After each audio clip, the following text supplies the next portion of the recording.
एक महोदय एक गरीब महिला को प्रधानमंत्री आवास में मिले हुए आवास की चाबी पकड़ा रहे थे और जब वो चाबी पकड़ा रहे थे तो बड़े उत्साहवश उन्होंने पूछ लिया उस महिला से कि किसी ने आपसे रुपया तो नहीं लिया। वो गांव की सीधी सादी भोली भाली महिला। अब आप सोचिए कि जिसके पास रहने के लिए छत नहीं है उसको अगर सरकारी अनुदान के माध्यम से एक छत मिल जाए तो कितना खुश होगी। वो महिला जैसे ही उस महिला के सामने ये प्रश्न आता है वो बड़े सरल भाव से ये कह देती कि लिया गया है।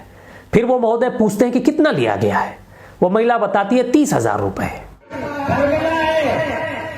कैसा लगा?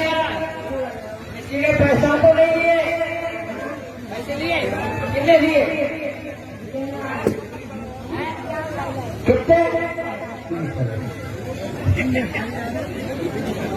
तो देखो बहुत गंभीर प्रकार है।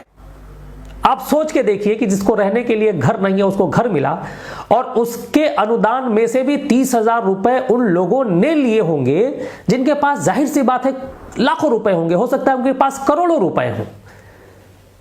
और वो महिला बड़े सहज भाव से ये जब बताती है तो वहां जो, मुझे नहीं पता कि वो अधिकारी हैं या किसी पार्टी के नेता हैं, वो ठठा के हंस देते हैं, मुस्कुराते हैं। और जैसे ही वो मुस्कुराते हैं मुझे लगता है कि उनके आंखों के शर्म का पानी खत्म हो चुका है, इंसानियत मर चुकी है।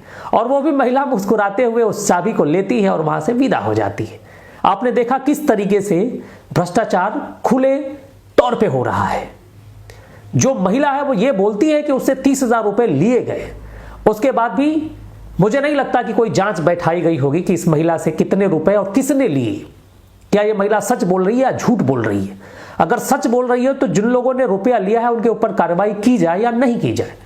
ये एक उदाहरण आपके सामने है।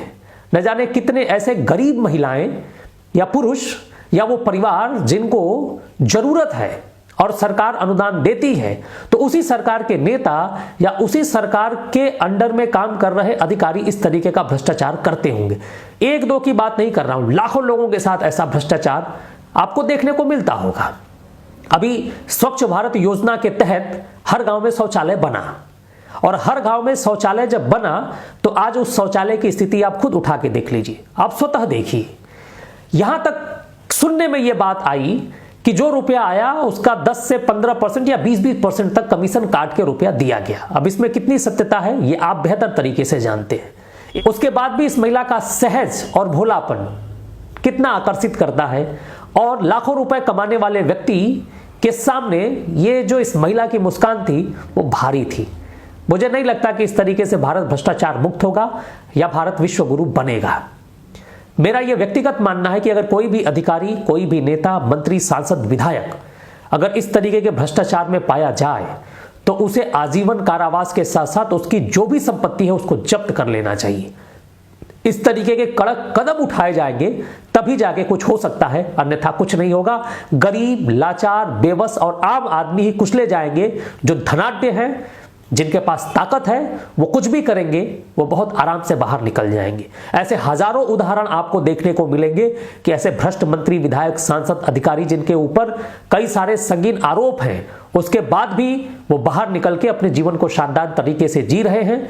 वहीं दूसरी तरफ अगर किसी साधारण व्यक्ति के ऊपर अगर एक केस भी लग जाता है तो अपनी पूरी जिंदगी की कमाई उस केस को लड़ने के पीछे गंवा देता है और पूरा परिवार उसका बिखर जाता है।